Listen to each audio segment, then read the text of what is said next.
Parfois, on fait face dans notre quotidien à des situations particulières, apparemment instables ou dangereuses. Nous les désignons par problème. Le vocable problème est péjoratif, traduit quelque chose de négatif, de mauvais pour nous. Mais en réalité, est-ce que nous avons véritablement raison de désigner par problème toute situation qui ne nous convient apparemment pas? En d'autres termes, est-ce qu'un problème est un problème? Lorsqu'on s'intéresse de près aux origines et aux manifestations des problèmes, on se rend très vite compte qu'un problème survient toujours à la suite d'un changement. Plus précisément de notre incapacité à accepter un changement. Et là, on peut bien identifier la première caractéristique des gens qui voient facilement les problèmes partout. Ils ne savent pas accepter le changement. Pourtant, dans la vie, tout change, tout bouge. Chaque jour, des cellules se renouvellent dans votre corps. Chaque jour, la Terre parcourt une distance.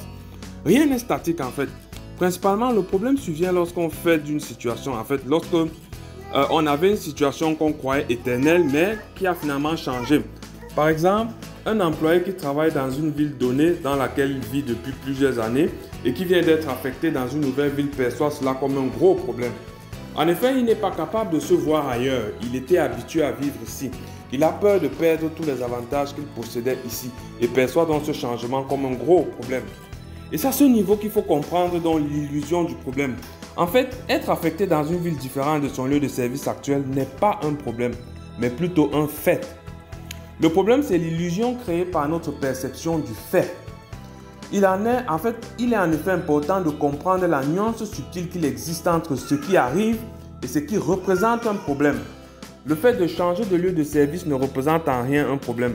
On a l'illusion que le nouvel environnement sera moins agréable, présentera plus de contraintes et de difficultés. Mais en fait, il n'en est rien.